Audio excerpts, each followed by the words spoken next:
इंसान के हाथ कई चीजें कर सकते हैं। खाने और शारीरिक कार्य करने के अलावा वे कई सारी चीजें करने में सक्षम हैं। अगर आप अपनी ऊर्जा प्रणाली को एक खास रूप में या जीवंतता और तीव्रता के एक खास स्तर तक ले आएं, फिर आप जान जाएंगे कि हाथ एक जबरदस्त उपकरण है। योग में हम कहते हैं कि अनामिका यानी रिंग फिंगर में यहां से यहां तक आप पूरे ब्रह्मांड को नियंत्रित कर सकते हैं। ये सब कुछ है। ये आपके कंप्यूटर के माउस की तरह है। यहां आप अपने शरीर को जिस तरह चाहें एडजस्ट कर सकते हैं, अगर आप जानते हैं कि क्या करना है। इसे रगड़ते मत रहिए, ये इस तरह काम नहीं करेगा। अगर आप जानते हैं कि इसके साथ क्या करना है, तो ये आपके कंप्यूटर के माउस की तरह है। आप इसे जिधर चाहें ले जा सकते हैं। आप अपने सिस्टम को जैसे चाहे वैसे सक्रिय कर सकते हैं, बस रिंग फिंगर के इस्तेमाल से। So hands are capable of doing many things. तो हाथ कई चीज कर सकते हैं खाने और शारीरिक काम करने के अलावा। इससे एक पूरा विज्ञान जुड़ा हुआ है। इस तरह की स्थिति में इसकी गहराई में जाना बहुत ज्यादा हो जाएगा।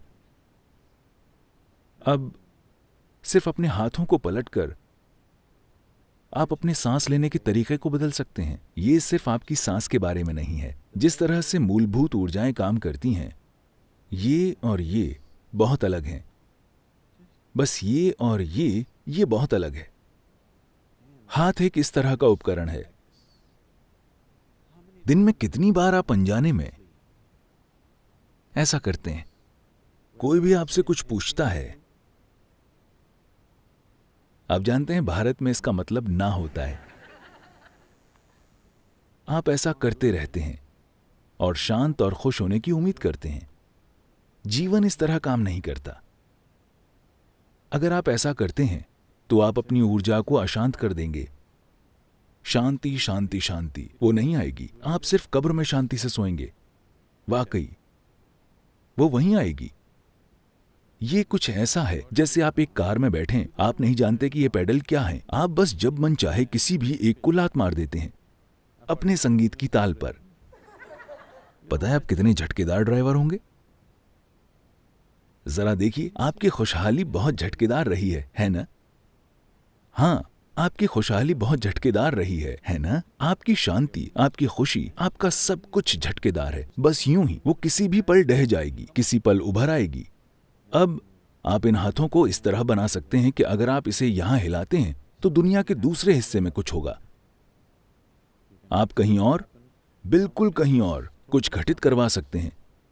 जिधर भी आप चाहें, बस वो जगह बताएं।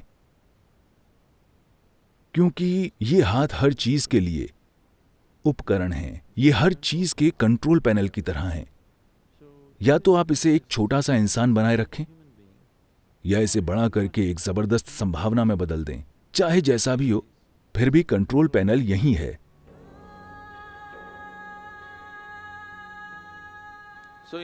तो एक तरह से अपने शरीर को खोलने के लिए, एक इंसानी तंत्र को कई संभावनाओं के प्रति खोलने के लिए रिंग फिंगर महत्वपूर्ण है। अगर आप किसी व्यक्ति को अपनी दुल्हन या दूल्हा बनाने के लिए तैयार करना चाहते हैं तो आप उनकी उंगली में अंगूठी पहनाते हैं, रिंग फिंगर में, है ना? किसी रूप में लोग खुल जाते हैं। कहीं ना कहीं ये समझ थी कि अगर आप ऐसा करते हैं तो कुछ चीजें होंगी, इसलिए वे इस उंगली का इस्तेमाल करते हैं, कोई और नहीं। हां, आजकल नए जमाने के बहुत से लोग अपने अंगूठे में अंगूठी पहन लेते हैं। यह बहुत गलत चीज है। आप कुछ ऐसी ऊर्जाओं को आकर्षित करेंगे जिन्हें आप संभाल नहीं सकते, और यह शरीर को स्थिर भी करता है। अगर आप रिंग फिंगर में धातु पहनते हैं तो शरीर में स्थिरता आती है। इसके कई दूसरे आयाम भी हैं, लेकिन इसे आम तरीके से देखें तो यह आपके अपने शरीर के आयामों को खोलने के लिए एक रिमोट की तरह है। इसे खोले बिना कोई ब्रह्मांड नहीं है। अपनी आंखें खोले बिना कोई दुनिया नहीं दिखती, है ना? अगर आपकी आंखें हमेशा बंद होती तो आपके लिए कोई दुनिया नहीं होती। तो इसी तरह इस सिस्टम को खोले बिना आपके लिए कोई ब्रह्मांड नहीं है। तो रिंग फिंगर असल में ब्रह्मांड के बारे में नहीं है, ये इस सिस्टम के बारे में है, इंसानी सिस्टम, इंसानी तंत्र। अगर आप इसे खोलते हैं, फिर ब्रह्मांड मौजूद है। The cosmos has always been there. ब्रह्मांड हमेशा से मौजूद रहा है, बस इतना है कि आप इसके लिए खुले नहीं थे। रिंग फिंगर, अगर आप जानते हैं कि इसे कैसे इस्तेमाल करना है, जिसमें एक खास मात्रा में कुछ लगेगा, ध्यान में ऐसा मत कीजिए, इस तरह मत बैठिए। ये आपकी ऊर्जा को कई अलग अलग रूपों में बिखेर देगा। योग मुद्रा सबसे अच्छी होगी, या हाथ खुले रखें। रिंग फिंगर का इस्तेमाल न करें क्योंकि उसके लिए बिल्कुल अलग तरह के निर्देश और ट्रेनिंग की जरूरत होगी।